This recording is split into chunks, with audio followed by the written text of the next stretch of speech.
Okay, we're going to call the meeting to order. Welcome to the Milford Board of Selectmen meeting, May 23rd, 2016. First item on the agenda is the signing of the warrant. I'll move. Seconded? That's unanimous. Next is the approval of the May 9th meeting minutes. I'll move. Seconded. I also vote in favor. That's unanimous. Next, we have invitation to speak. Is there anybody here who's not on the agenda who might otherwise want to speak? Gary, I'm sorry. Jamie's a lot. Jamie. Harry. It's kind of bad. The invitation to speak is a little bit clumsy because when you get up to speak before the meeting and then they talk about stuff later, then you have to come back in 2 weeks. Yeah, but there was also complaints prior to that people had to wait 3 hours before their opportunity to speak, so All right. this is a balancing act. I just wanted to return to talk about the work the police chief is doing at the municipal lot. And mostly I wish I'd a lot, this is purely semantics maybe, but it's kind of, I'm always disappointed when I hear it get called the Sacred Heart lot.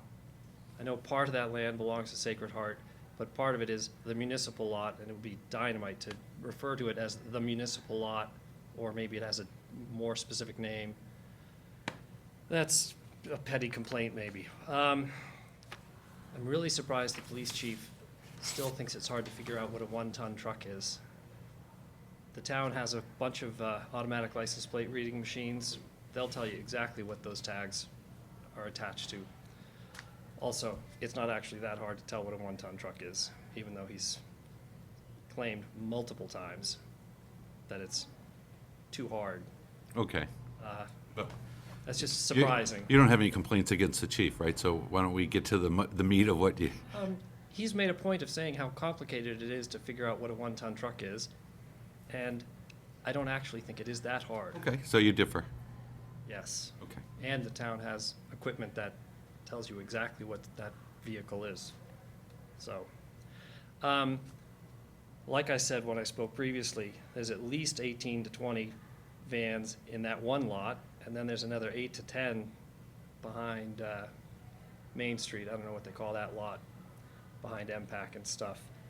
And it was really, so then it's complicated because maybe you guys will allow on-street parking again, relax the regulations, so maybe there won't be the need to park so many vans in those lots currently.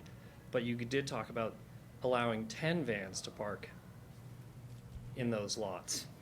But 10 is woefully inadequate from what I can tell, unless they truly have on-street privileges everywhere in town. So the 10 number that was spoken of seems very unhelpful. There needs to be at least 25 permanent spots for vans if they can't be on street throughout the town. I'm really surprised it keeps on being talked to in its aesthetic terms, the vans and the look of the vans, when all the cars in the parking lot raise an aesthetic question for somebody who doesn't like cars or vans. I mean, it seems like a really small issue to me. It's not, certainly not something that town people should be spending a lot of focus about the aesthetics of work vans. I'm sorry that the media doesn't cover this more thoroughly. Maybe I'm supposed to spend more time talking to somebody else, but I didn't know whether it's 72 hours in a single space or 72 hours within the whole lot. Can you move within the lot as long as you move spaces and stay, or...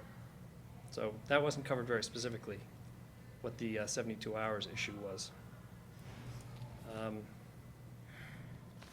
If they're dedicated spots, they probably need to be commercial vehicles only, because otherwise you could easily put non-commercial vehicles in those 10 spots and all of a sudden have no spots.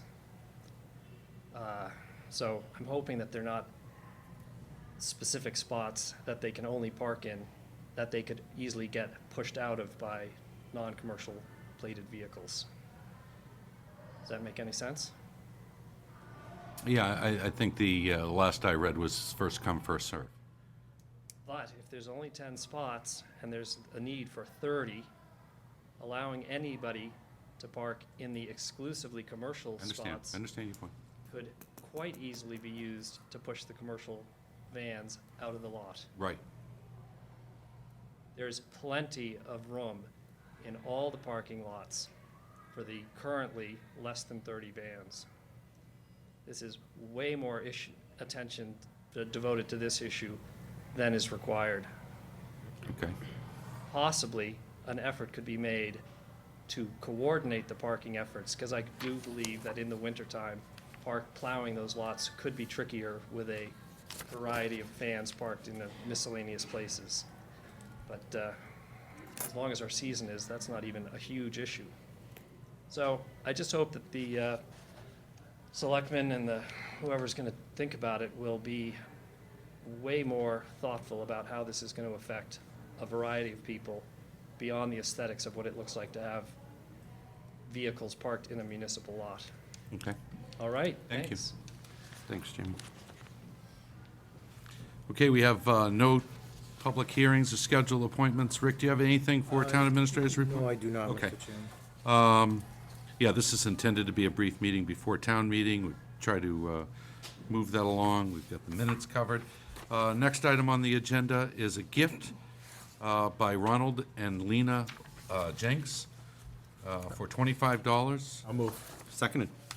Okay, that's accepted. We thank them. Next, we have from Sue Clark. Sue has received donations from Commerce Bank and Milford Federal Savings and Loan in the amount of $1,000 each. She writes that these funds were donated to the center to purchase new fitness equipment. Main goal of the senior center is to keep our senior disabled population healthy and fit by offering wellness programs designed for our aging population. In addition to the donations received, the Chena group has awarded the senior center a $4,000 mini grant, also to be used for the fitness equipment. She says, on behalf of the senior center, I'd like to thank Commerce Bank, Milford Federal Savings and Loan, and Chena for their grants, and this board would also like to thank them. Is there a motion? I'll move. Seconded. That's unanimous. Next, we have a one-day license for St. Mary's of the Assumption from Reverend Mateus Souza. Wine and malt only license for Brazilian Family Festival at 17 Winter Street, June 4th, 2016, from 5 p.m.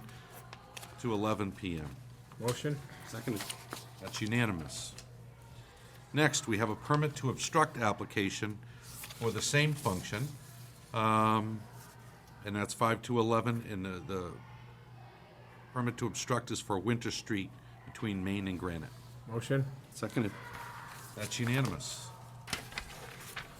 Next, we have from Jennifer Walsh, Coordinator of Special Programs, Milford School Program.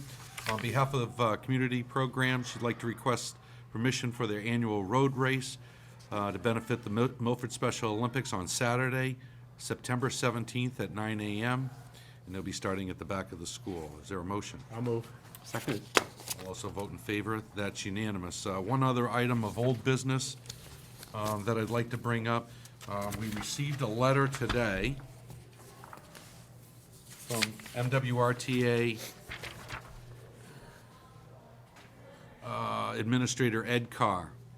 It said he said the following: the Milford Metro West Regional Transit Authority, or MWRTA, is committed to the expansion of public transportation in Milford. We recognize that the funding and the net cost of services, expenses minus revenue, is met by a combination of local assessment and state contract assistance. Currently, the state contract assistance provides for approximately one-half of the net cost of service for communities being provided service by the MWRTA. The other half is made up of local assessment. Now, what he's basically talking about is something we've been talking about for a while, the inequity for the catchment area, or communities that are within the catchment area, because there's no such state contract assistance, at least there hasn't been up to now. So through the hard work of the Metro West Legislative Delegation, led by Senator Karen Spilka and Representative John Fernandez, the Metro West RTA appears to be receiving an increase in the state contract assistance for FY17. As a result of their effort, the MWRTA anticipates that the authority will be able to offset half of the estimated cost of the first year of service to Milford, or approximately $125,000 of the $250 estimated net service cost. Excuse me. Based on the funding contained in the House passed budget and proposed Senate budget for the MWRTA, we are optimistic that we will be able to meet this goal and be able to provide safe, dependable service for all the citizens of Milford.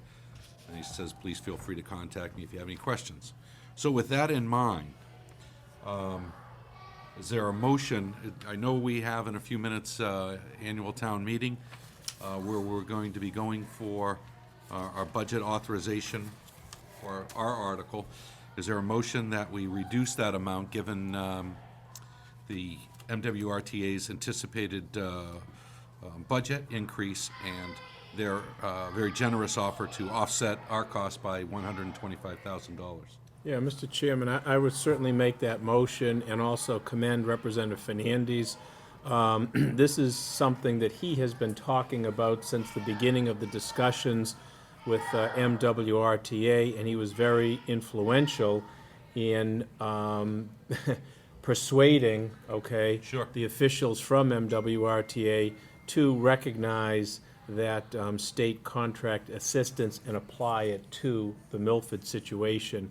And I think with Senator Spilker on board, who I believe chairs the Senate Ways and Means, I think the probability for success on this is quite high. So I would be pleased to amend the pending motion for town meeting that currently requests a sum of $175,000 to $50,000.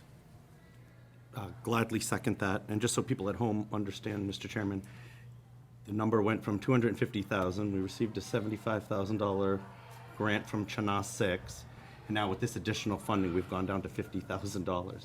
So I gladly second that. Very impressive. Yeah, very impressive, and I'm glad Brian mentioned the hard work by Senator or Representative John Fernandez. I know each of us at various times have also brought up the inequity and had those discussions with Ed Carr, and John was able to bring that home and working with Ed Carr, and we appreciate the way in which he's worked cooperatively with them and the way this has come about. It's not come about, it came about at the last minute, which is great, but it still comes about in time for us to make the right motions for town meeting. So with that, that motion's unanimous. And we're off to town meeting in a few minutes. I'll take a motion to adjourn. I'll move. Seconded. I also vote in favor. That's unanimous.